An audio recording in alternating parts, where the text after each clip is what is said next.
Pedimos a Deus que nos dê uma palavra que realmente nos ajude esta noite.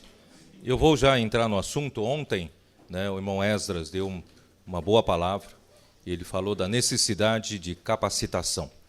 E a capacitação, ele classificou em três categorias: capacitação humana, capacitação espiritual e capacitação administrativa. E eu queria, assim, seguir a linha dele, ler para vocês Atos 7, onde diz: Moisés foi capacitado. Moisés, em Atos 7, na palavra do Estevão, versículo 22. E Moisés foi educado em toda a ciência dos egípcios, e era poderoso em palavras e obras. Irmãos, isso é muito importante. Nós sabemos que nós precisamos de capacitação, precisamos de educação. Os nossos jovens precisam estudar, precisam procurar cada um se capacitar melhor possível. Então, Moisés ele foi educado, quem sabe, na melhor universidade da época, que hoje seria em Harvard, E ele aprendeu a ciência dos egípcios. Ele era poderoso em palavras e obras. Muita gente sabe falar, mas não sabe fazer, Mas Moisés era bom nos dois. Ele sabia falar, sabia fazer, quer dizer, ele foi capacitado em todas as coisas.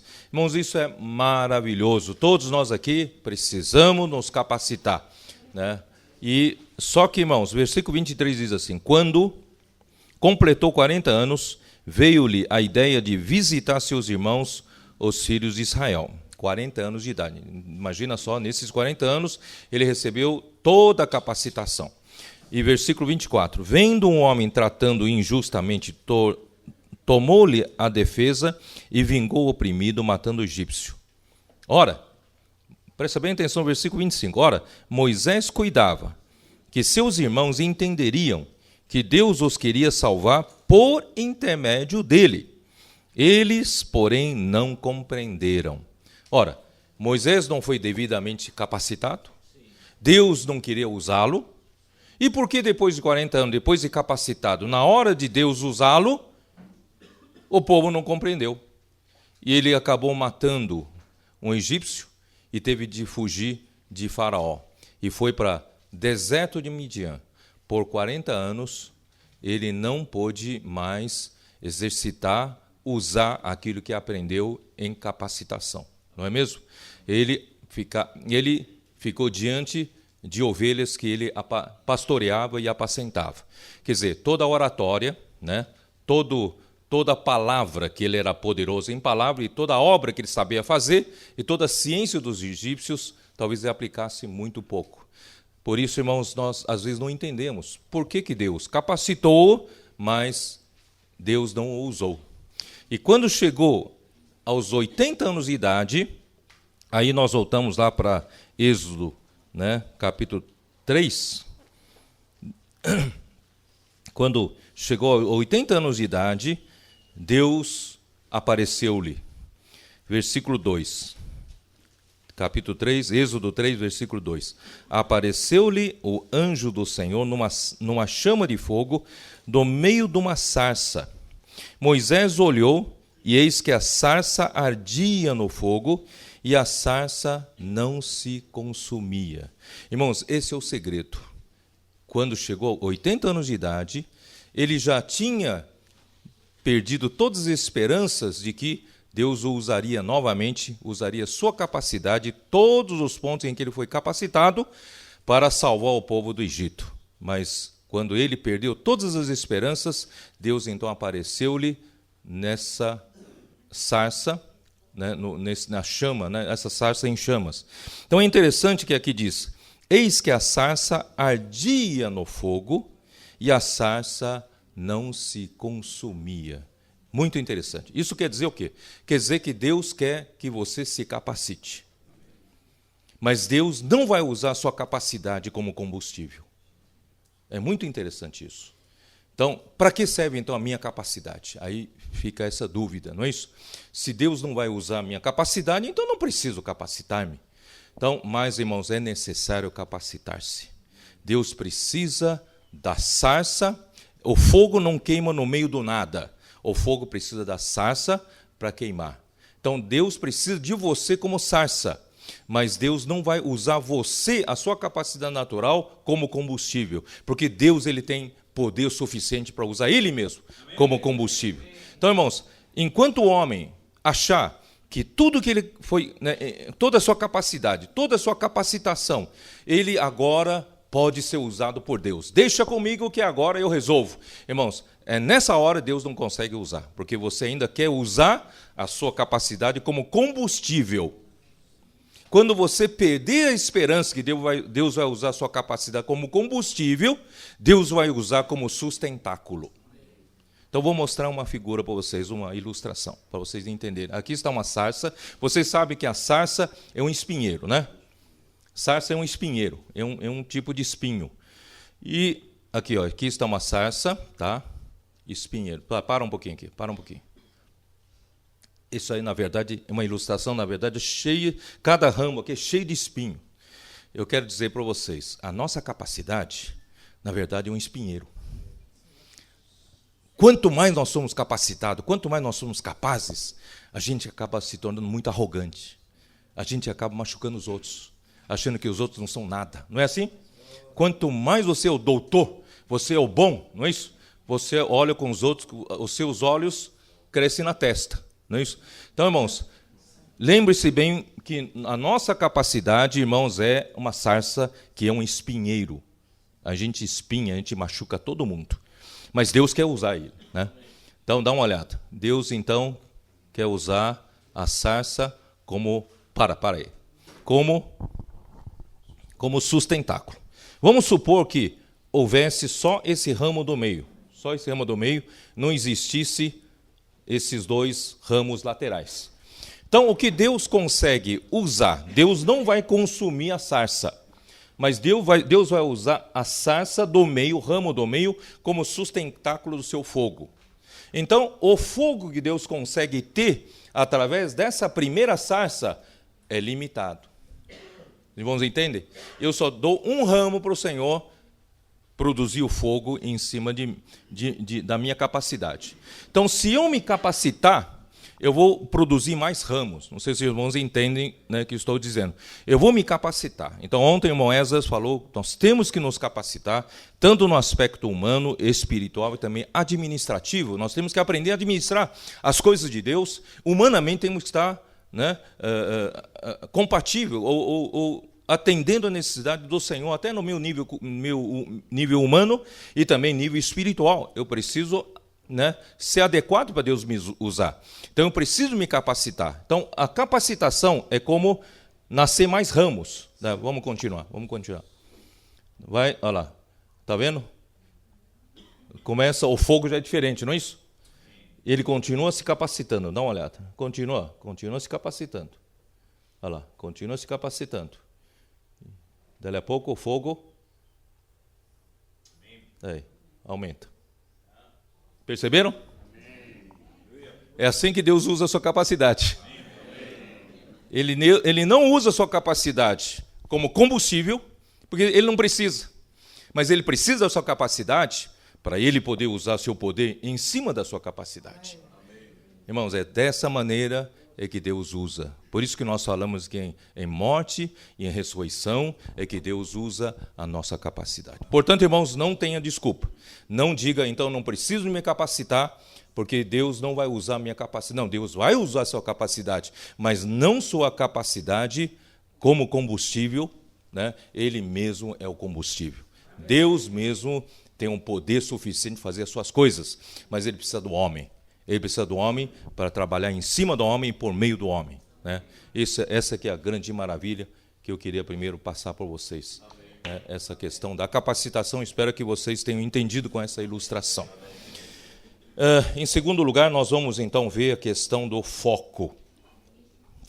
Né? Antes do foco, irmãos, porque para falar do foco, eu precisaria mostrar para vocês como é importante a nossa referência.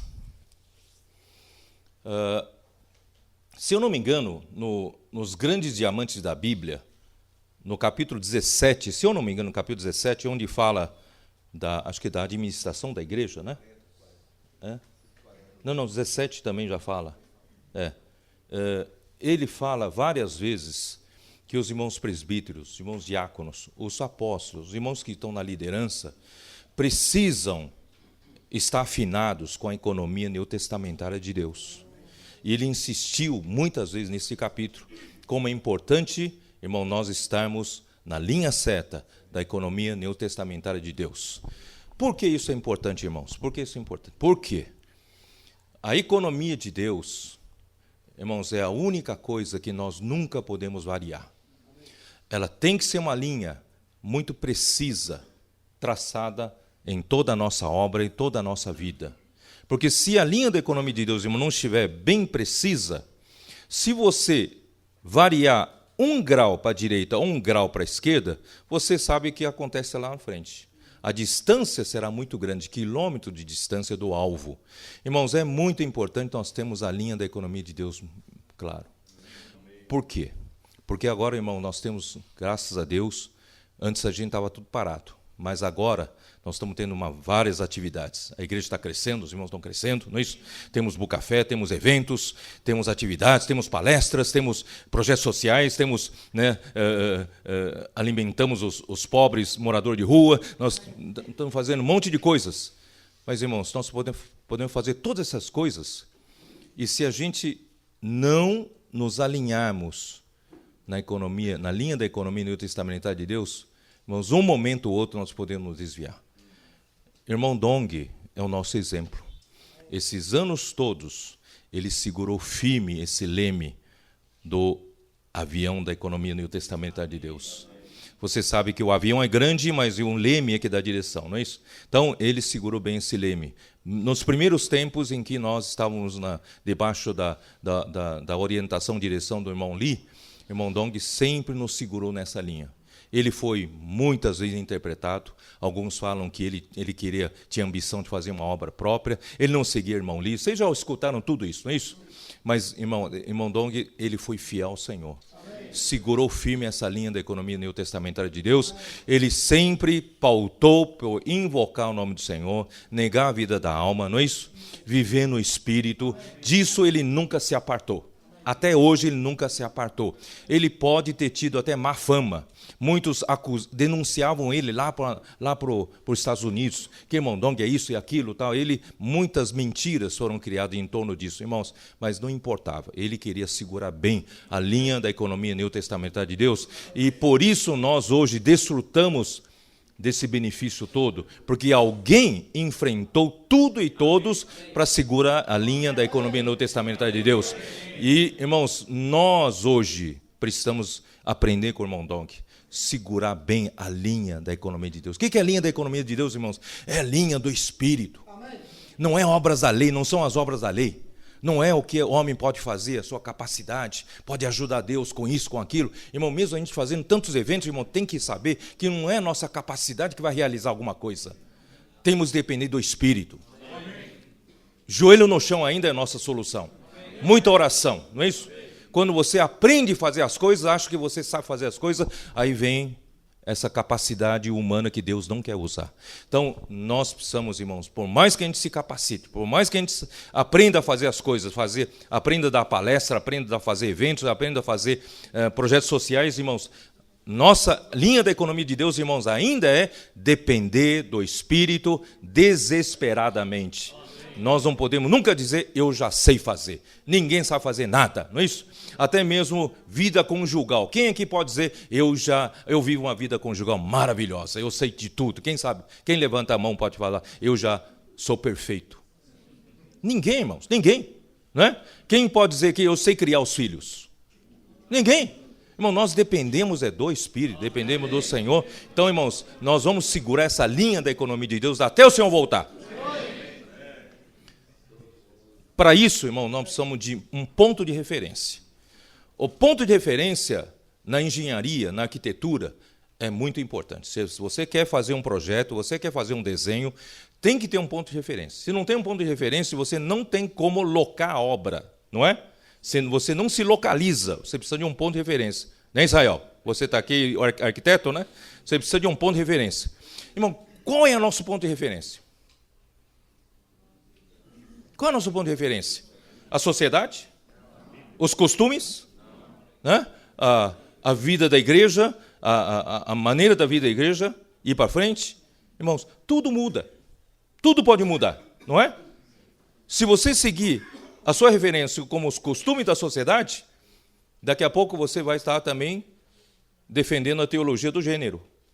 Você também vai dizer que não há, o homem já não nasce homem e mulher. Ele vai escolher depois. Irmãos, cuidado com isso. A nossa referência não são essas referências. Mas, irmãos, no entanto, o que nesse universo aqui é ponto de referência? Você vai dizer, a Terra. A Terra, você sabe que a Terra está no espaço, está voando, né? E está andando com uma velocidade tremenda. Você não sente, mas nós estamos viajando, ó, bem rápido, voando aqui. E quem é referência? O Sol? A galáxia? Irmão, nada consegue ser nosso ponto de referência. E para piorar, irmãos, no século passado, Einstein derrubou a lei de Newton, né? Ele inventou, né? Inventou não, ele escreveu a teoria da relatividade. Primeiro foi a teoria da relatividade especial. Ele começou a dizer, porque ele era intrigado com a luz. De onde vem essa luz? Como é que é a luz? Ele queria descobrir o que é luz. Daí, irmãos, ele descobriu que o espaço e o tempo são relativos. Nada é absoluto, nada é imutável. Tudo varia, tudo muda com o tempo. O espaço muda com o tempo. E o tempo muda também. Quer dizer, não, né, por exemplo, né, ó Senhor Jesus, para me explicar isso, né, para vocês vai ser muito difícil. Né, vai ser muito difícil. Mas, por exemplo, só para vocês saberem. Se eu puder andar no espaço, numa espaçonave, quase na velocidade da luz, porque ninguém consegue atingir a velocidade da luz. Vamos supor que consiga atingir quase na velocidade da luz. Eu vou viajar por um ano e volto à Terra. Quando eu voltar, eu vou encontrar vocês todos 10 anos mais velhos. E para mim passou só um ano. Por quê? Porque eu estava perto da velocidade da luz. Você vai dizer, peraí, isso é ficção científica, isso não acontece conosco, não é isso? Acontece. Você tem um celular, você não usa o GPS? O GPS, você sabe que é ajustado o tempo? O GPS que corre lá em cima, mesmo satélite estacionário, ele está andando... O que é estacionário? Na verdade, ele acompanha a rotação da Terra. Né? Ele está andando a uma velocidade alta. Ainda que não chega nem perto da velocidade da luz, irmão, já tem que ajustar o tempo, o relógio.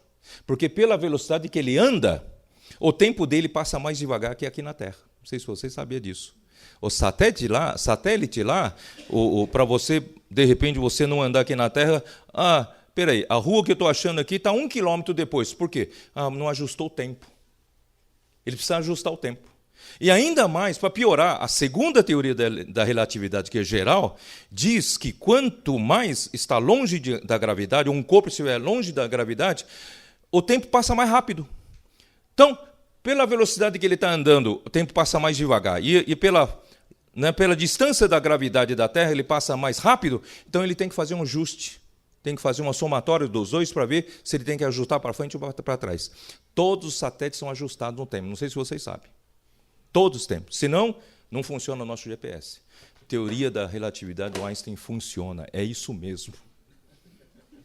Pasmem, vocês não acreditam, mas funciona. O espaço é relativo. Não sei se vocês sabem que se você estiver andando quase a velocidade da luz e passa aqui por nós, claro, não dá nem para enxergar, né? Se você passa aqui por nós vamos chegar, se passa um carro, por exemplo, 2 metros, nós vamos enxergar você 80 centímetros menor. Bom, esquece. Estou embanando vocês. Agora, se for possível andar na velocidade da luz, o tempo não passa. O tempo é zero. A única coisa que Einstein descobriu que é constante nesse universo, irmãos, é a velocidade da luz. A velocidade da luz é a única coisa constante nas suas equações. E igual a mc ao quadrado. E, energia. M é a massa. C é a velocidade da luz. Então, C é constante nessa equação. E C também é constante em todas as equações da física depois de Einstein. Então, irmãos, a velocidade da luz é a única coisa constante, independe do observador. Por exemplo, se você estiver parado aqui, a velocidade da luz passa, é constante para você, anda a 300 mil quilômetros por segundo. Mas se você estiver viajando com a luz 300 quilômetros por segundo, se você acende o farol do seu veículo, já andando na velocidade da luz, parece que a luz não conseguiria passar de você, porque a luz não caminha mais do que isso. Mas se você estiver no veículo com a velocidade da luz, a luz vai andar mais outro tanto. Quer dizer, não importa observador, a velocidade da luz é constante. Irmão, não me pergunte como, porque é um mistério. É um mistério. É um mistério. Sabe por que eu estou dizendo tudo isso? A minha preocupação já não era falar tudo isso. Eu quero mostrar para vocês, irmãos, Deus é a única referência. Que não muda. Por que a velocidade da luz é constante? Porque Deus é luz. É o único invariável. Única constante. Tiago 1,17. Dá uma olhada no Tiago 1,17. Toda boa dádiva, porque nos versículos 3 até 16, ele fala de tentação, ele fala de pecado, ele fala de cobiça, não é isso? Ele fala de morte. Ele fala das coisas existentes nesse mundo, não é isso? No nosso mundo, irmãos, está toda hora ocorrendo o quê? Tentação, cobiça, pecado, morte, todo o tempo. Não tem nada perfeito aqui, irmão. Não tem nada perfeito. Tudo aqui está contaminado. Tudo aqui tem corrupção. Não é a verdade? Mas tem um lugar que tem a boa dádiva. Tem um lugar que vem o dom perfeito. Mas não está aqui na terra. Não está nesse mundo material. Não está nesse mundo físico. De onde vem isso? É isso que ele quer dizer. Toda boa dádiva e todo dom perfeito é lá do alto. E esse alto, irmão, não é alto fisicamente. Esse alto é o próprio Deus. Não é isso? Isaías 57, qual versículo, não me lembro? Quem sabe? Isaías 57, 15. Deus diz, eu sou alto. Eu sou sublime, que habita a eternidade. Né? Então, irmãos, Deus é o alto. E lá do alto vem a única boa dádiva que não tem defeito. Por quê? Porque em quem... Perdão, vou ler de novo. Toda boa dádiva e todo dom perfeito é lá do alto, descendo do Pai das luzes. Acredite se quiser, Einstein tinha razão. O Pai das luzes, em quem não pode existir variação ou sombra de mudança. O único invariável nesse universo é Deus. É ou não é? Ó Senhor Jesus, em quem não pode haver variação, em quem não pode haver mudança, não é isso? Não pode haver sombra de mudança. E 1 Timóteo 6,16, que nós conhecemos bem esse versículo. Ó Senhor Jesus. O único que possui imortalidade. Porque, irmãos, o tempo não passa para ele. Aleluia. Para Deus um ano, ou um dia, como 1000 anos. 1000 anos é como um dia, para ele tanto faz. Porque o tempo é zero, o tempo não passa. Deus é o único que habita na luz inacessível, onde o tempo não passa. Ele está na eternidade. Nós estamos no tempo, ele está na eternidade. Tudo varia. Tempo varia, espaço varia, mas Deus não varia, porque Ele está na luz. O único que possui imortalidade, que habita em luz inacessível. Deus habita em luz inacessível, irmão. O homem não consegue chegar lá. A quem homem algum jamais viu, nem é capaz de ver. A ele, honra e poder eterno. Amém. Irmão, tem vários versículos, né? Deus é luz, não há nele treva nenhuma. Quer dizer, tem vários versículos que começam a fazer sentido para nós. Mas essa noite eu só queria mostrar para vocês, irmãos, se nós queremos precisão no caminho da economia neotestamentária de Deus, nós precisamos, irmãos, conhecer Deus. Nós precisamos ter intimidade com esse Deus. Por isso, eu vou... Ó Senhor Jesus, gastei muito tempo já. 1 João 2. 1 João 2. Versículo 12. Na vida da igreja, irmãos, na obra do Senhor, nós somos 3 categorias de pessoas. É que nós estamos falando. E eu, mais ou menos, classifico, claro que essas idades aqui não são necessariamente idades físicas, são idades espirituais. Mas a gente pode usar a idade física para a gente mais ou menos avaliar a idade espiritual, nós supondo, né, que a gente, de certa forma, né, conheceu o Senhor na mesma idade e tal. Então, nós precisamos na igreja 3 categorias de pessoas. Nós precisamos de filhinhos. Filhinhos aqui, para mim, são os jovens da igreja. São jovens que hoje já estão sendo úteis na igreja. Eles... Quem sabe desde, 18 anos, 20 anos, até 35 anos, máximo 40 anos. Então, nessa faixa etária, irmãos, a vida da igreja, o operacional da igreja e da obra do Senhor, deve ser feito por essa faixa etária. E se nós não conseguimos envolver esses jovens, irmãos, é nossa falha. Nós precisamos envolver nossos jovens para todo o operacional da igreja, operacional da obra também, né? Eles devem estar fazendo a parte braçal, a parte de energia, não é isso? A parte, né, desenvolvendo, tomando iniciativa, fazendo as coisas. E depois nós temos a segunda categoria de pessoas, que aqui chama de jovens. Eu chamaria as pessoas mais ou menos da meia-idade, pessoas da meia-idade. Seria entre 35 e 40 anos, quem sabe até 55 anos, 60 anos. Então, nessa faixa etária, esses irmãos que aqui chamam de jovens, são a parte que dá sustentação para o operacional. Não? São esses irmãos que supervisionam, que dão direção, né? Que dão, que orientam, que ajudam, né? Os filhinhos, que são a primeira faixa etária. E acima, né, de 60, então, e nós temos os pais. Os pais são aqueles que dão direção, que dão orientação.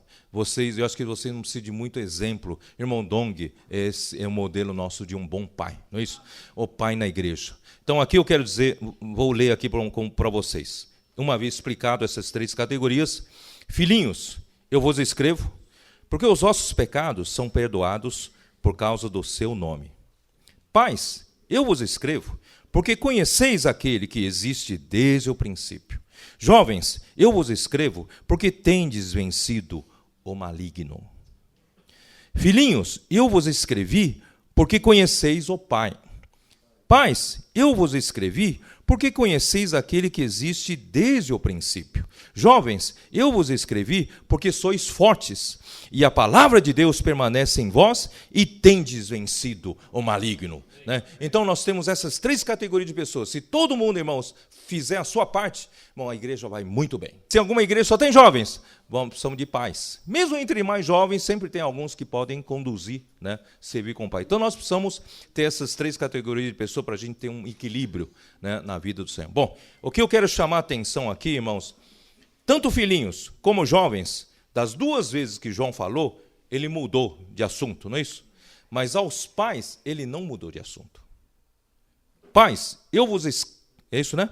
Pai, eu vos escrevo, porque conheceis aquele que existe desde o princípio.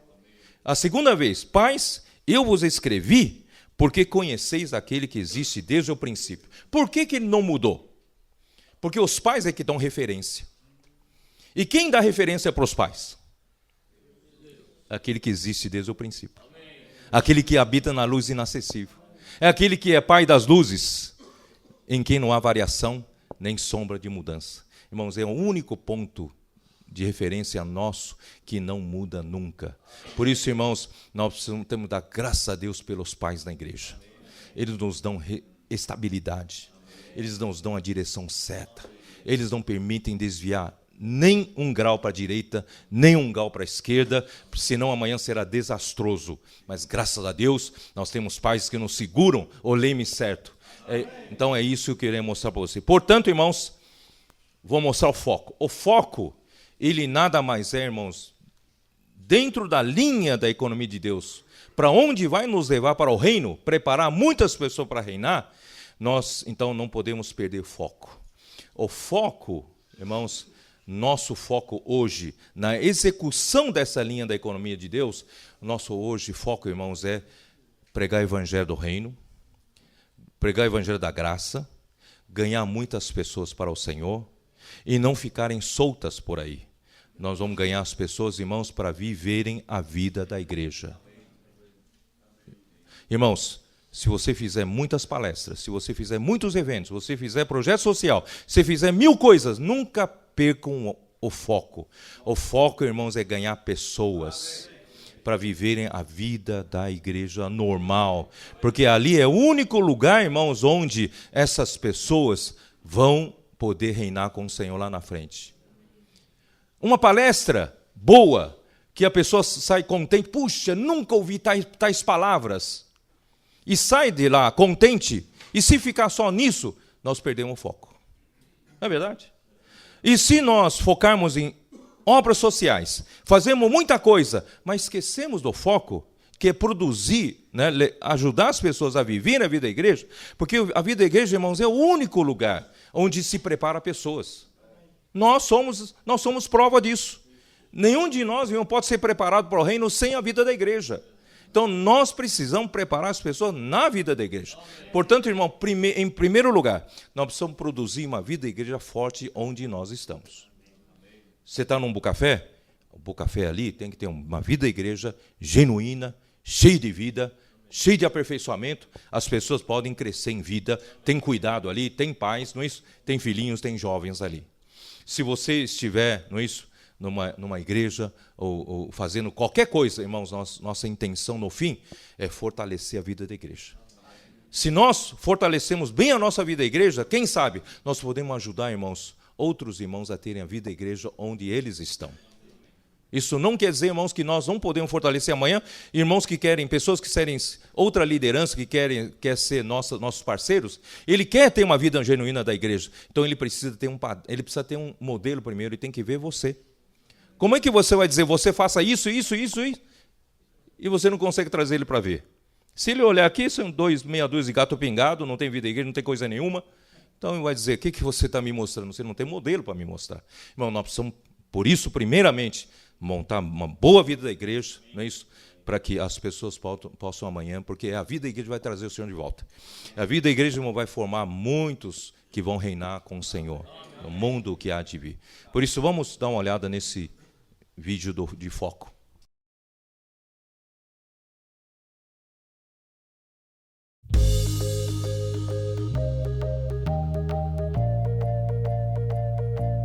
Isto é uma lâmpada, e isto é um laser.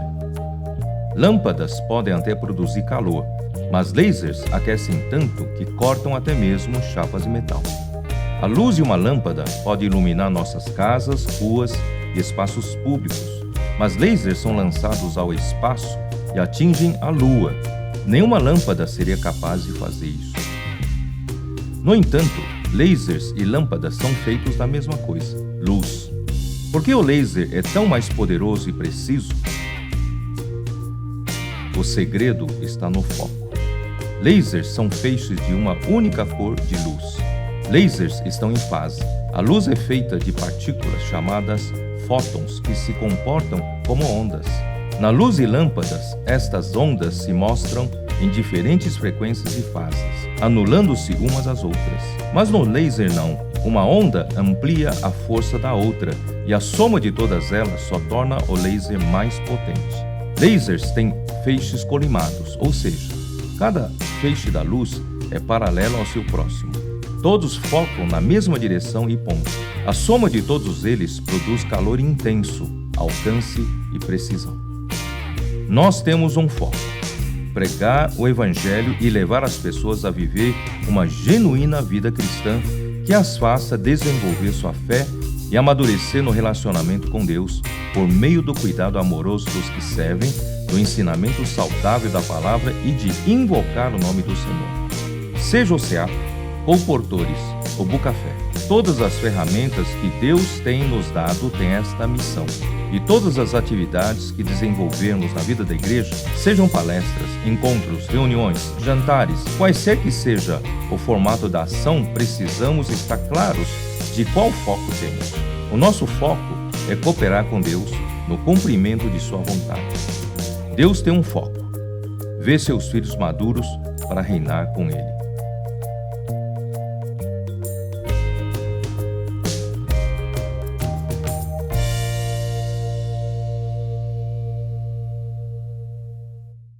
O laser, ele tem todas os feixes de luz, todas as ondas de luz de comprimentos iguais. Quer dizer, todos eles têm a mesma cor, o comprimento de luz é que define cor. E eles estão em fase. Sabe o que é fase? Por exemplo, você já empurrou balanço ao seu filho, ao seu neto? Já empurrou balanço? Sabe o que é balanço? Quando o balanço faz um ciclo, vai e volta, né? Isso aqui é um ciclo. Enquanto o balanço vai e volta, você não empurra no momento certo. Se você empurrar no momento errado, você vai anular a força, você vai desacelerar. Mas se você empurrar no momento certo, você vai acelerar o processo, não é assim? Isso significa que você está em fase com esse ciclo, tá? Então, o laser, todos os feixes estão em fase uma das outras. Então, elas estão empurrando cada vez mais forte. Então, até que esse balanço pode até virar 180 graus, não é isso? Porque você está em fase. Você sabe, por causa da fase, quando está em fase, não sei se vocês assistiram um filme da ponte sobre o rio Tacoma, nos Estados Unidos, onde uma ponte pêncil, gigantesca, a ponte pêncil, por causa de uma determinada tarde começou a soprar um vento. E um vento não é um vento forte, não, um vento assim meio, né, suave. Só que esse vento, ele veio manteve uma constância. E essa constância começou a balançar a ponte, né, numa frequência que estava dando a fase, entendeu? Estava empurrando o balanço na hora certa, né? Então essa ponte começou com um balançozinho pequeno, mas o vento continuou dando um empurrãozinho na gangorra, né, no balanço. Aí foi assim, ó, dali a pouco caiu tudo. A ponte caiu só com vento, por causa da fase. Irmãos, vocês não imaginam a força que nós temos quando todos nós trabalhamos em fase. Nós não podemos trabalhar um contra o outro. Eu não posso fazer uma coisa, não, mas isso aí estou fazendo para Deus, mas eu estou indo contra o outro. Então nós vamos anular nossas forças. Por isso, irmãos, por exemplo, o Instituto, ele veio para somar, né, porque antes do Instituto, cada um está fazendo uma coisa, né, pulverizadamente. Nós estamos juntando as forças, né, em todos os núcleos, todos os itens, estamos juntando força o quê? Para entregar para os irmãos o quê? Uma coisa com uma força muito maior, né? Nós podemos usar essa ferramenta de uma forma muito maior.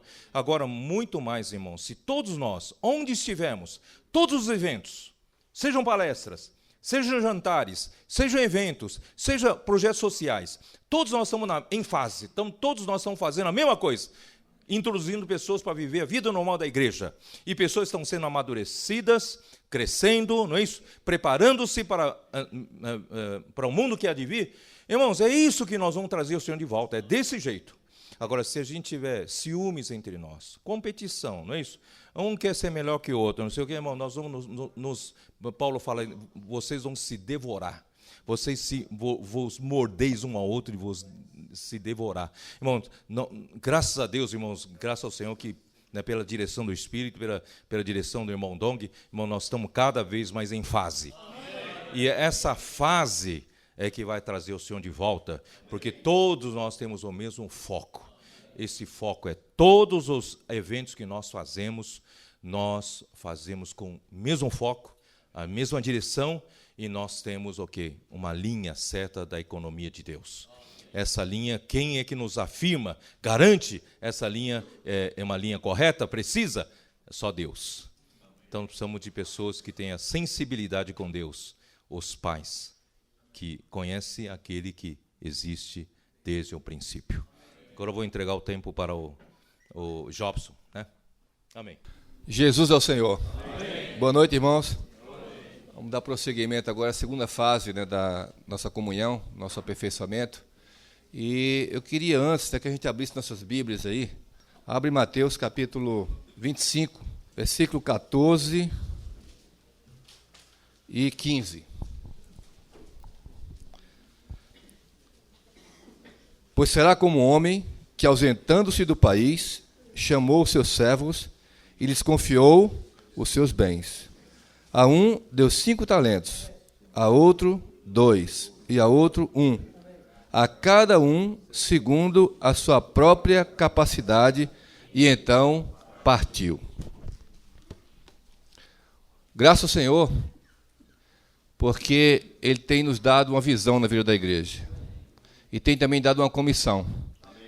E Ele precisa, irmãos, nós precisamos nos capacitar para que Deus possa nos usar mais.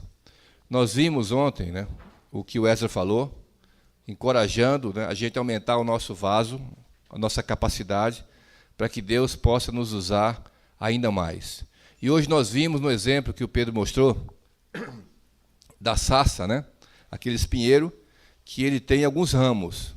E, claro, quanto mais ramos a sarça tiver, mais luz ela vai produzir, porque Deus vai usar esses ramos para queimar com o combustível de Deus, para que possa iluminar mais. Em outras palavras, quanto mais nós nos capacitamos, mais Deus poderá nos usar. E hoje, né, a gente vai apresentar para os irmãos o tema nessa segunda fase, vai ser assim um tema muito prático. Vamos procurar enfocar nos pontos mais práticos que a gente tem vivido na vida da igreja. Nós somos irmãos aqui que estamos exercendo certa liderança na igreja. Nós somos irmãos responsáveis, irmãos que servem nas igrejas, e irmãs também, algumas irmãs também que estão aqui, que servem também nas igrejas. Nós precisamos, irmãos, nos capacitar mais para poder dar o melhor serviço para os irmãos. E nessa parte de hoje, a gente vai mostrar alguns pontos onde nós precisamos nos capacitar. Vou falar um pouco sobre caráter, sobre disciplina, comprometimento e, por fim, relacionamento. Como isso é tão importante no nosso viver e, principalmente, no nosso viver da igreja. Então, o que nós vamos ver hoje aqui vai servir não apenas para nós aplicarmos no nosso viver da igreja, mas se nós ganharmos o que vai ser mostrado, nós vamos levar para a nossa vida inteira. Então, eu quero primeiro abrir aqui e mostrar para vocês, né, o que é, na verdade, liderança. Né? Porque quando fala liderar, liderar não é dominar, liderar não é controlar, não é exercer, né, ali primazia sobre os outros, mas liderar significa despertar nos irmãos a vontade de servir. Então, isso eu estou trazendo, né, para a nossa realidade da vida da igreja. Então, tudo que vai ser aplicado aqui, que está voltado à questão da liderança, né, tudo isso é olhando com nossos olhos para dentro do viver da igreja. Como nós podemos aplicar isso aqui dentro da igreja? O Pedro falou agora há pouco da questão do capítulo 17, né, onde o irmão Dong fala sobre liderança. Mas no capítulo 40, né, ele é mais enfático, ele mostra vários aspectos ali com relação à questão da liderança. E ele encoraja, né, os irmãos responsáveis, os irmãos que estão liderando as igrejas, a avançarem, a se capacitarem mais para que eles possam desenvolver mais a igreja. Irmãos, a gente não pode, né, ficar, como é que eu posso dizer assim, acostumado, né, com o número de irmãos que a gente tem hoje na igreja. A gente precisa aumentar. Então, tem igreja que tem 10 anos com 10 irmãos, passa 15 anos com 10 irmãos, passa 20 anos com 10 irmãos e o número não cresce. Qual é o problema? Será que o problema está Na palavra? Não, nós temos a palavra, nós temos a melhor palavra, nós temos as verdades, nós temos a economia de Deus, mas o que é que falta em nós para que a gente possa desenvolver a nossa liderança na igreja de forma que a igreja cresça, que ela não fique o tempo todo com 10, 15 irmãos, mas sempre procurando, como o Pedro mostrou agora, o foco. Qual é o nosso foco? Nosso foco é pregar o evangelho do reino, né, ali ganhar pessoas e conduzir essas pessoas para o reino, levando elas ao aperfeiçoamento. Então, liderar não significa impor, não significa controlar, mas simplesmente nós despertarmos os irmãos para servirem. Servir a quem? Servir a Deus. Segundo ponto, né? A primeira pessoa que você deve liderar, quem é? Você mesmo. Você é a primeira pessoa que você deve liderar. Porque você não pode, né? Na verdade, a nossa liderança ela é exercida pelo nosso modelo. Nós somos um modelo para os irmãos. Nós não ficamos no púlpito, né, ali, simplesmente dizendo para os irmãos o que eles devem fazer. Mas nós precisamos ser os primeiros a praticarem aquilo que nós falamos. Amém? Então, é importante, né, que nós sejamos modelo. Então, se nós não conseguimos ser modelo, os irmãos não vão nos seguir. Aqui eu quero mostrar um versículo, né? Antes do versículo, eu quero mostrar o seguinte. Esses são os pontos que nós vamos trabalhar. Tá? Caráter, disciplina, comprometimento e relacionamento. Sobre caráter, tem um versículo em 1 Timóteo, capítulo 4, versículo 12. O que é que diz aí? Vamos ler juntos? Ninguém despreze a tua mocidade. Pelo contrário, torna-te padrão dos fiéis na palavra, no procedimento, no amor, na fé, na pureza. Quando a gente olha para esse versículo, qual é... Assim, antes eu pensava assim, puxa, então Paulo está escrevendo para a igreja, para que a igreja não despreze a mocidade de Timóteo, para que a igreja considere Timóteo como um modelo, como um líder. Mas não é isso. O que Paulo está falando é o seguinte, é que a liderança ela é conquistada. À medida que Timóteo se torna um padrão dos fiéis, na palavra, no procedimento, no amor, na fé e na pureza, então a mocidade dele não será desprezada. Ou seja, ele não será desprezado se ele for um modelo, se ele for um padrão. É isso que Paulo está querendo mostrar. E no próximo versículo, nós fala aqui, Filipenses capítulo 2, versículo 22, diz o seguinte: e conheceis o seu caráter provado, pois serviu ao evangelho junto comigo como filho ao Pai. Paulo está se referindo aí a Timóteo. Ele está escrevendo essa carta aos filipenses e dizendo que os filipenses conhecem o caráter provado de Timóteo. Irmãos, o nosso caráter precisa ser provado. E Paulo falou assim, como é que o nosso caráter é provado? Aí ele falou assim, pois ele serviu ao evangelho junto comigo. Quando nós servimos na igreja, quando nós ali passamos tempo com os irmãos, ali a gente vai, né, os irmãos vão nos conhecendo e vão conhecendo o nosso caráter. Então o caráter não se conquista, né, da noite para o dia, ele é construído. Aqui, a importância do caráter na vida da igreja. Caráter é muito mais do que simplesmente você falar. Caráter está muito ligado à coerência entre o nosso falar e o nosso agir, as nossas ações.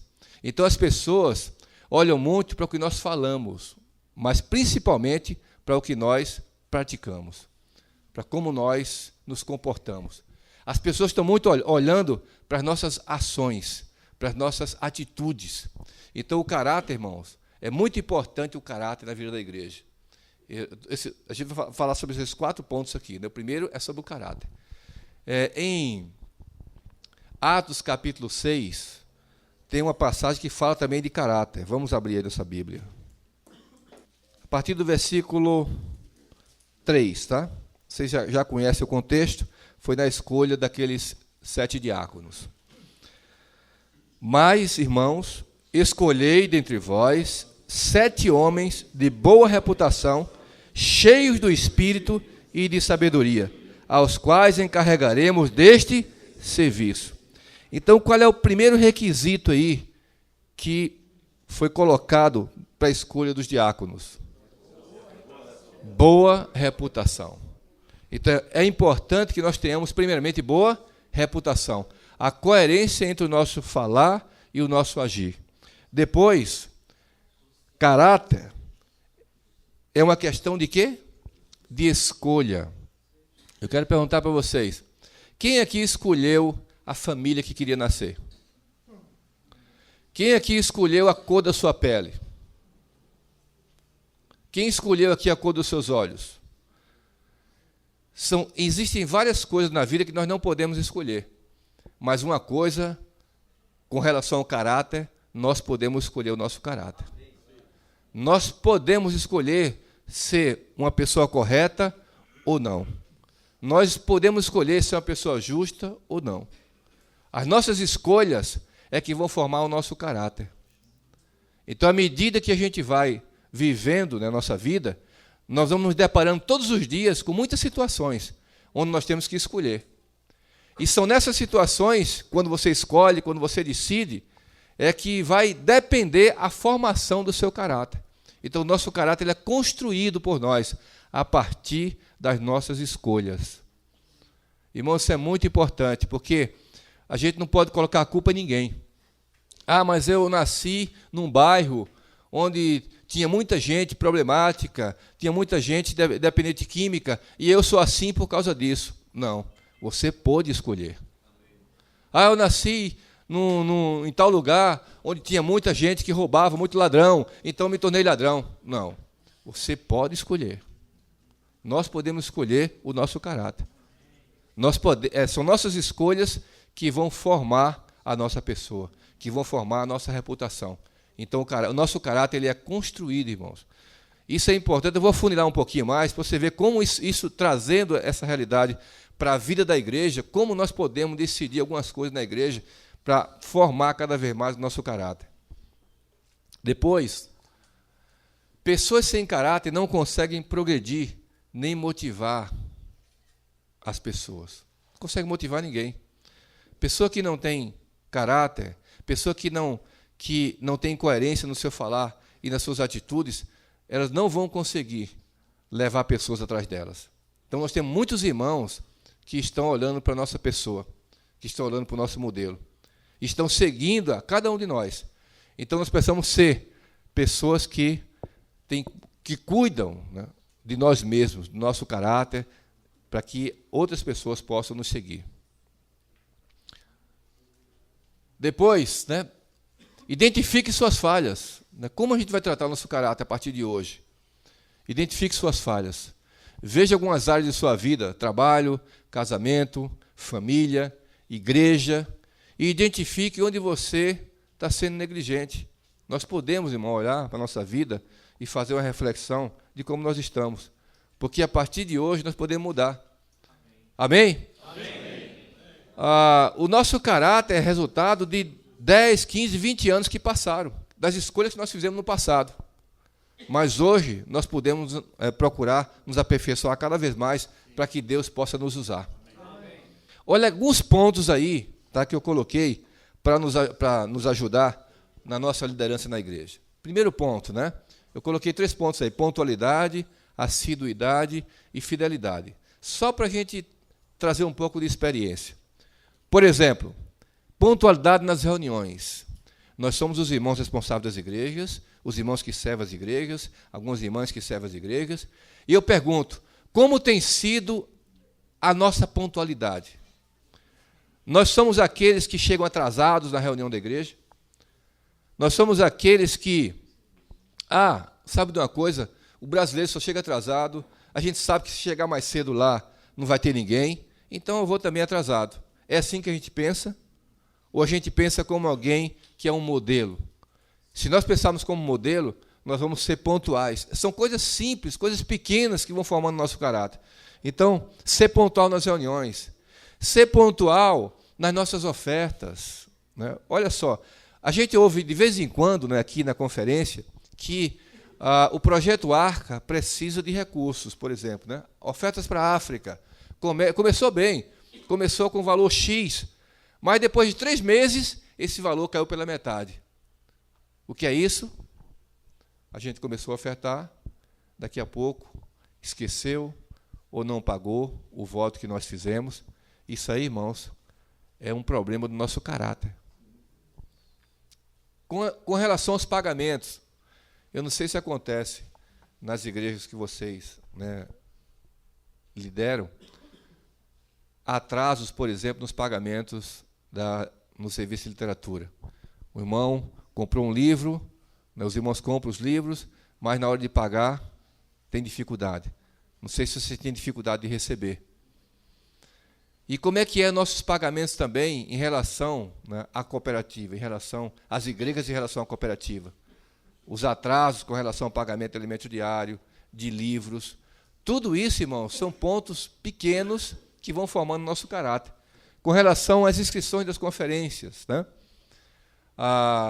Às vezes a gente sabe que tem, às vezes não, sempre tem uma data limite nas cartas convite, né? Como é que está a nossa pontualidade? Está obedecendo as cartas, né? A data limite das cartas está estipulada ali na carta? Então, tudo isso, olha só, assiduidade, nossas reuniões, assiduidade nas reuniões, aí já não é mais pontualidade, mas é a sua presença na reunião, a sua presença no grupo familiar, a sua presença na reunião ministerial, a sua presença na reunião do Partido Pão. A nossa presença é ou não é importante, irmãos? Não é? Então, os irmãos estão vendo se nós estamos ali juntos deles ou não. A presença também no serviço, nas escalas de serviço, que às vezes nós somos colocados nas escalas, não é? Mas muitas vezes falhamos. Então, são pequenas coisas que vão afetando o nosso caráter. Fidelidade nos encargos, né? Os encargos da obra, aquilo que nós temos ouvido do Espírito, com relação aos encargos práticos, com relação aos encargos da palavra, como nós estamos sendo na nossa igreja, na nossa localidade, na obra onde nós servimos, com relação à questão da fidelidade. Depois, o que nós vamos fazer? Enfrentar as nossas falhas, as nossas consequências. Você começa a ajustar seu caráter ao enfrentar as suas falhas. Reconstrua o seu futuro. Amém? Não olhe mais para o que já passou. Vamos olhar daqui para frente. Porque, irmãos, Deus quer avançar. E quanto mais Ele encontrar pessoas adequadas, mais Ele vai poder avançar. Por isso nós precisamos nos capacitar mais. Cuidar do nosso caráter, da disciplina, do nosso compromisso. Né? Nosso caráter e a disciplina que a gente vai ver daqui a pouco está ligado aqui à nossa pessoa. O comprometimento é com a causa. E o nosso relacionamento é com os irmãos.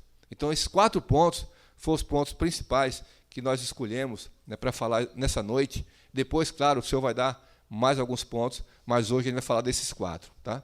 Então, vamos enfrentar nossas falhas.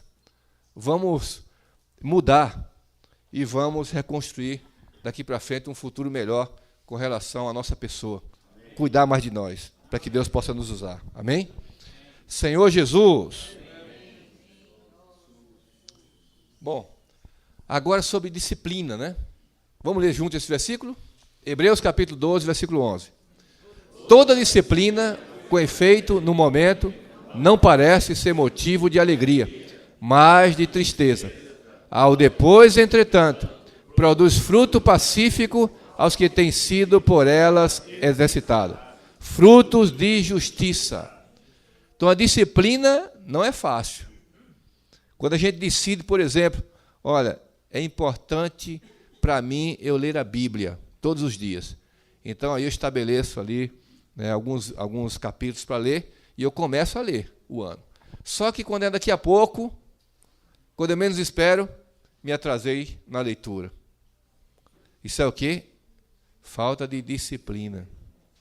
Irmão, a disciplina não é fácil. Porque aqui muitas pessoas, né, que às vezes estabelecem um planejamento, por exemplo, né, eu quero emagrecer. né? Eu quero emagrecer, preciso seguir uma dieta. Aí começa, mas daqui a pouco você não consegue cumprir. Isso é o quê? Falta de disciplina. Quando nós planejamos, quando nós escolhemos uma meta e nós começamos ali, mas nós não conseguimos continuar. Então, aí é que nós precisamos de quê? De disciplina. Então, hoje a gente já viu alguma coisa aí sobre o nosso caráter, né? Mas agora, como fazer para manter nosso caráter? Precisamos de quê? De disciplina. A disciplina, no momento, né, não parece ser motivo de alegria. Mas depois, no final, né, o que é que vai acontecer? Entretanto, produz fruto pacífico aos que têm sido por elas exercitados. Frutos de justiça. Então, sejam quais forem os dons de uma pessoa, ela nunca atingirá o potencial máximo sem disciplina. Para atingir nosso potencial máximo, a gente olha lá para cima, né? Ali, ó, aqui, ó, esse aqui conseguiu chegar no pico, né? E está começando agora a ajudar o outro aqui para conseguir chegar lá. Então, para chegar aqui tem que ser muita disciplina. Irmãos, graças ao Senhor pela disciplina, a manter nosso caráter adequado no viver da igreja. Irmãos, quando nós estabelecemos algo para fazer e nós não conseguimos, o que é que nós fazemos? Damos desculpas, não é? Sempre tem uma desculpa. Sempre tem. Eu não consegui, por causa disso. Desculpa, eu não fiz aquilo por causa daquilo outro. Não é? Sempre vai haver desculpa. Sabe o que é melhor? É não dar desculpa. É ficar quieto. Você marcou um compromisso, aconteceu algo, você não pôde chegar lá, é melhor não dar desculpa. Porque a desculpa acaba, né, sabotando a disciplina. Se arrepende, não pude chegar. Né? Então, vamos deixar de dar desculpa, vamos partir para frente. Cumpra o que você prometeu, independentemente de seu estado. Olha só, eu citei alguns exemplos aqui. Leitura da Bíblia, oração, leitura de livros. Estabelecemos algo para fazer, aí de repente, né, meu estado hoje tá bom demais, eu estou encorajado. Acordei bem hoje, vou ler a Bíblia. Mas pode ser que amanhã eu não acorde bem. Amanhã eu acordei cansado, eu trabalhei até tarde, eu cheguei numa reunião, fui numa reunião, cheguei tarde em casa, fui dormir de 1 da manhã, e aí no dia seguinte, quando eu pego a Bíblia para ler, dá aquele cansaço, não dá vontade de ler a Bíblia, e aí, o que é que eu faço? Sabe de uma coisa, eu não estou bem hoje, eu não vou ler não. Eu não estou bem hoje, sabe, eu não vou, estou com o sentimento de orar agora não. Né? Sabe, eu queria ler o capítulo desse livro aqui, eu marquei para ler, mas eu não vou ver hoje não, amanhã eu vejo, amanhã eu estou melhor. Né? Irmãos, independentemente do nosso estado, se nós formos fazer as coisas quando nós estivermos bem, irmão, vai ter problema, né? Vai ter problema. Eu não vou para a reunião do grupo familiar hoje, não, sabe por quê? Porque hoje eu não estou bem, eu estou cansado, né? Estou com dor de cabeça, ou, né, não estou conseguindo me concentrar. Eu não vou hoje não para a reunião do Partido do Pão, não. Ou para a reunião do grupo familiar. Então, irmão, se a gente for agir de acordo com o nosso estado, nós não conseguimos manter a disciplina. Então, a disciplina tem que ser independentemente do seu estado. A gente precisa se esforçar. Nós vimos lá que a disciplina, com efeito, no começo, né, não é motivo de alegria, de tristeza. Não é? Eu não estou com vontade de ir para a reunião do grupo familiar hoje. Eu estou meio triste, mas vai assim mesmo. Esforça, né, para poder você continuar. Aquele horário que você tem diante do Senhor para orar, você orar. Aquele horário que você tem diante do Senhor para ler a Bíblia, você lê a Bíblia. Aquele horário que você destinou também para ler livros, lê seus livros. Então aí você vai começar a ver que você vai começar a crescer. Amém? Você começa a crescer, irmãos. E você começa a se sentir, sabe o quê? Mais forte. Sabia disso? Quando você começa a ser alguém disciplinado, a sua mente começa a ser mais fortalecida. Você começa a ser mais motivado. Então, no começo não é fácil manter a disciplina, mas é questão de esforço. É como quem começa, por exemplo, a fazer uma ginástica, a academia, por exemplo, musculação. Começa a fazer ali musculação. No começo, começa a fazer, você fica todo quebrado, não é? Todo quebrado. Mas você vai parar? Não, você tem que continuar. Então, disciplina. Aí sim você vai ver os efeitos, né, o resultado, quando você mantiver a disciplina na academia. Mesma coisa, irmão, isso vale para toda a nossa vida. Tudo que nós vamos fazer, seja na nossa família, na igreja, no nosso trabalho, tudo, na verdade, é a nossa pessoa. O problema não está no nosso trabalho, não está na família, não está na igreja, o problema está conosco, é comigo. O meu problema sou eu. Então, eu preciso, diante do Senhor, trabalhar para que eu possa ter mais capacidade para o Senhor me usar. Senhor Jesus, primeiro o trabalho, depois a recompensa. Por exemplo, você come primeiro a sobremesa ou primeiro o almoço?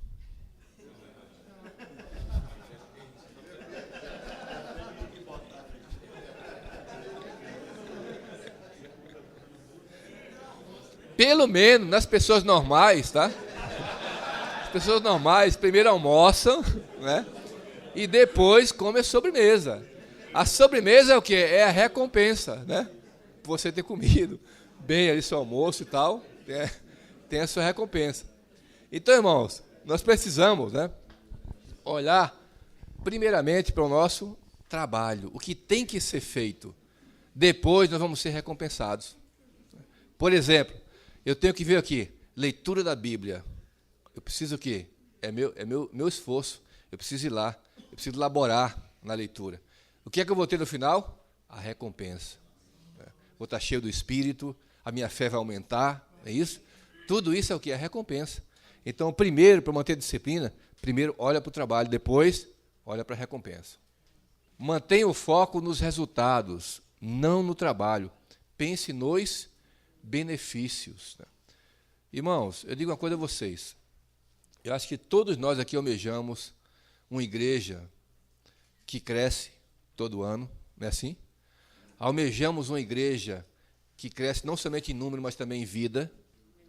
Ver os irmãos desfrutando, ver os irmãos buscando a palavra, valorizando, ofertando, servindo. Não é isso que nós almejamos, ou não? Ou você quer uma igreja assim, deixa a vida levar, é assim? Não. Mas, irmãos, para a gente ter uma igreja, né, onde a gente aperfeiçoa os irmãos e onde nós somos aperfeiçoados, tem um preço, não tem? Tudo tem um preço. Nada a gente consegue de graça, tudo a gente precisa pagar um preço. Então, a gente precisa buscar pagar esse preço, manter o foco no resultado. Então, hoje, minha igreja tem 200 irmãos reunindo, mas eu não estou satisfeito. Eu quero pregar mais o Evangelho. Eu quero que esse ano tenha 400 irmãos reunindo. Mas como é que isso vai acontecer? Com muito trabalho. Para atingir resultado, eu tenho que trabalhar, eu tenho que me esforçar. Amém? Se você falar assim, não, Jó, você está sendo muito, né? Você tem que ser mais espiritual. Tá bom, então a gente tem aí a igreja que tem 15 anos com 10 irmãos. Muito espiritual, mas com 10 irmãos. 20 anos, 10 irmãos. 30 anos, 10 irmãos. O senhor vai voltar? 10 irmãos. Então, por um lado, nós precisamos ser espirituais, pessoas que oram, que dependem de Deus. Mas, por outro, nós precisamos também de trabalhar. Amém? Ó Senhor Jesus! Ó Senhor Jesus! Agora vamos falar sobre comprometimento, tá? Vamos ler aí Colossenses capítulo 3, versículo 23. Tudo quanto fizerdes, fazei-o de todo o coração, como para o Senhor e não para homens. Isso é o quê? Vamos ver agora o comprometimento. Tá? O comprometimento é com uma causa. Não existe liderança sem comprometimento. Não existe, irmão, liderança sem comprometimento. Comprometimento, tá? Eu tenho que ter comprometimento com o quê? Trazendo assim de forma prática para nosso viver da igreja e para a obra, tá? Com a igreja, com a obra, com o evangelho, com a editora, com o CEAP, com a cooperativa, com o Bucafé, com o Instituto Vida para Todos, ou seja, com tudo que Deus deu para nós, eu preciso me comprometer. Eu não posso ser alguém olha, me comprometo só com a minha igreja. Aqui eu sou comprometido. Não, irmãos, nossa visão é toda a terra. O Senhor falou que o evangelho do reino precisa ser pregado em toda a terra habitada. Ele tem que ser pregado para testemunho a todas as nações. Então, virá o fim. Nós não podemos ser pessoas compromissadas apenas com nossa igreja, com a nossa localidade. A gente tem que ser compromissado com tudo isso aí. Tudo que Deus tem dado para nós, tem que haver em nós um compromisso. O comprometimento depende de 3 fatores: necessidade, capacidade e responsabilidade. Vou explicar para vocês, tá? Primeiro, necessidade. Se você achar que algo não é necessário, você vai se comprometer com isso? Não. Então você vai falar assim, olha, eu acho que esse serviço aqui não é necessário na igreja. Você vai se comprometer com esse serviço? Não. Você só se compromete com aquilo que você acha que é necessário. Esse é o primeiro ponto. Segundo, você precisa de ter capacidade. Se eu falar assim, irmão, vou colocar você para servir nesse serviço aqui. Você acha que é necessário? Irmão, acho. É necessário ter esse serviço. Aí vem a segunda pergunta. Você é capaz de servir aqui? Não. Traduzir. Isso. Traduzir mondongue. É necessário? É. Agora, você tem capacidade para isso? Então, você vai se comprometer? Não. Vamos chamar os irmãos agora para servir. Eu vou chamar você, irmão, para servir na música. Você toca violão? Não. Mas é necessário? É. Mas você tem capacidade? Não. Então não vai se comprometer? Não. Não vai. Vai ter que aprender. Depois que ele aprender... Pois é. Mas no futuro pode se aprender. Não é? Então aí você tem que ter capacidade para realizar aquilo ali, aquele serviço. Terceiro, responsabilidade. A pessoa é você. Você acha que é você mesmo? Você vai falar assim, não, eu acho que não sou eu não, chama outro. Irmão, sabe uma coisa? Eu acho necessário esse serviço, eu tenho capacidade para fazer, mas a pessoa não sou eu. Chama outro. Vai haver compromisso?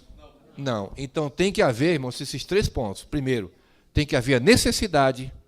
Você tem que ver que aquilo é necessário. Você tem que ser capaz de fazer aquilo. E, por fim, você tem que dizer assim, a pessoa sou eu. Aí, se esses 3 fatores estiverem presentes, você vai se comprometer. Então, muitas vezes, o que acontece? Às vezes, na igreja, a gente não vê de alguns irmãos compromisso porque falta algum desses fatores. A gente precisa identificar e ajudar os irmãos. Segundo ponto, né? O comprometimento é provado pela ação. Pela ação. Não adianta falar assim, eu sou comprometido, mas chega na hora H, você não chega junto. Não adianta. Não adianta só falar. Você tem que estar presente. Você tem que mostrar através de atitude, através de ação, que você realmente é a pessoa comprometida. Não é assim que acontece? A gente não sabe, irmãos. Nós não sabemos aqueles que são comprometidos, sim ou não? Não sabemos? Como é que nós sabemos? Porque ele fala? É porque ele faz, porque está presente. Então ele é provado pela ação. E o terceiro ponto é que o comprometimento ele abre a porta da conquista. Quanto mais você se compromete, mais você vai galgando resultados e mais você vai sendo colocado para servir em algo maior. É assim que a Bíblia nos ensina, né? O Senhor falou, ser fiel no pouco, né? Sobre o muito te colocarei. Então, nós temos que ser fiel, nós temos que ser compromissados com aquilo que o Senhor colocou em nossa mão. E a partir daí, se nós praticamos isso, o Senhor vai dar mais coisas para a gente. Pessoas, eu vou mostrar a vocês 4 tipos de pessoas, né? A gente vê lá em Mateus capítulo 13, fala sobre as terras, né? Os vários tipos de terras em que a semente é semeada, né? Então tem 4 tipos de terreno ali, não é? E no final tem um que é boa terra. Aqui é a mesma coisa, tem 4 tipos de terreno, né? Primeiro, tem pessoas que não têm objetivos, não se comprometem com nada. Vocês conhecem pessoas assim ou não? Depois, tem pessoas que têm objetivos, mas não têm certeza se irão alcançá-los. Também não se compromete, porque não tem certeza. Tem pessoas que têm objetivos, mas sentem a caminhada difícil, também não se compromete. Traça o objetivo, estabelece suas metas, mas quando chega na hora de pagar o preço, ela não está disposta a pagar. Então, não consegue se comprometer. E, por fim, tem pessoas que definem seus objetivos, se comprometem com eles e pagam o preço para alcançá-los e conseguem, no final, atingi-los. Então, para você alcançar os seus objetivos, né? Você precisa primeiro ter certeza deles, se comprometer com eles e pagar o preço. Aí, irmão, nós vamos alcançar. Senhor Jesus, nosso foco, né? Nosso foco. A igreja onde eu reúno, ela precisa crescer? Em número? Em vida? Você tem certeza disso? Estão dispostos a pagar o preço por isso? Amém? Então vai acontecer. Né? Então vai acontecer. Senhor Jesus. Agora sobre relacionamento, tá? Vamos ler esse versículo que o Mondong falou, acho que foi hoje de manhã, não foi? Agora, pois, permanecem a fé, a esperança e o amor. Estes três. Porém, o maior destes é o amor. Nós vimos, né, na mensagem, o Mondong falou, que a fé é para com o Senhor. Nós temos fé no nosso Senhor Jesus Cristo, não é isso? O amor, para que é? Para com todos os santos. Né? E a esperança, para que é? Para governar o mundo que há de vir. Então, a fé é algo passado, né? A esperança é algo futuro, mas o amor é algo presente hoje no nosso viver. Então, aí, hoje, irmãos, ou melhor, agora a gente vai falar sobre relacionamento. Tá? Relacionamento é um dos pontos mais importantes no nosso viver da igreja. Nós temos que ser pessoas de bom caráter, pessoas disciplinadas, pessoas comprometidas, mas pessoas que sabem se relacionar com as pessoas. No nosso caso aqui, se relacionar com os irmãos, para que a gente não perca nenhum irmão.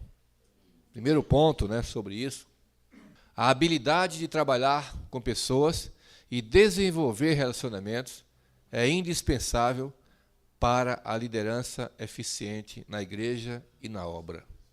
Amém? A habilidade de trabalhar com pessoas e desenvolver relacionamentos. Primeiro ponto, né, tenha a cabeça de um líder. Entenda os irmãos. Irmãos, na igreja onde nós servimos, tem muitos irmãos. E cada irmão tem o seu jeito, a sua maneira de pensar. Tem a sua forma, tem seus conceitos, tem a sua cultura. Né? Foi criado em famílias diferentes, tem níveis diferentes, tem desejo diferente. Né? Tem seu tempo. Né? E nós precisamos ver tudo isso para poder dar um tratamento diferenciado para cada irmão na igreja. Para cuidar de cada um deles. Cada ovelhinha tem a sua característica. Cada ovelhinha tem o seu jeito. E nós precisamos cuidar de cada uma delas. Né? Então, isso é muito importante. Ter a cabeça, né, de um líder. A cabeça de um líder é a cabeça que entende as pessoas, que entende os irmãos. Segundo, nós precisamos ter o coração de um líder. Né, de amar os irmãos. Às vezes a gente olha, tem a tendência, né, o ser humano tem a tendência de olhar mais os defeitos, mais os pontos fracos. Nós precisamos olhar os pontos fortes dos irmãos. Nós precisamos olhar as virtudes dos irmãos. E aproveitar todos eles no viver da igreja. Nós não podemos fazer acepção de irmãos. Todos precisam cooperar com o Senhor, todos podem servir, todos podem pregar o evangelho. Nós precisamos saber como lidar com cada um deles e olhar para os pontos positivos. Né? Pode, talvez na cabeça da gente, achar que aquele irmão ali, ele não tem condição. Né? Vamos deixar para outra oportunidade, porque ele tem esse defeito. Então, se a gente olhar para os defeitos, a gente não vai conseguir ninguém trabalhando junto da gente. Não é? A gente se acha perfeito, mas os outros têm defeito. Irmãos, temos que aprender a olhar os pontos positivos. Amém. tem que aprender a olhar as virtudes dos irmãos, para que eles possam ser integrados junto conosco e servir o Senhor junto conosco. E o último ponto é sobre a questão de estender a mão de um líder e ajudar os irmãos. Sempre você vai encontrar situações na igreja de irmãos que vão necessitar de ajuda, seja uma ajuda espiritual, seja uma ajuda financeira, seja uma ajuda em qualquer outro aspecto, né, no serviço, na capacitação. Sempre vai ter irmãos necessitados de uma ajuda. E nós precisamos ser aqueles que estão dispostos a ajudar, dispostos a cooperar. Senhor Jesus. Amém. E Jesus é o Senhor.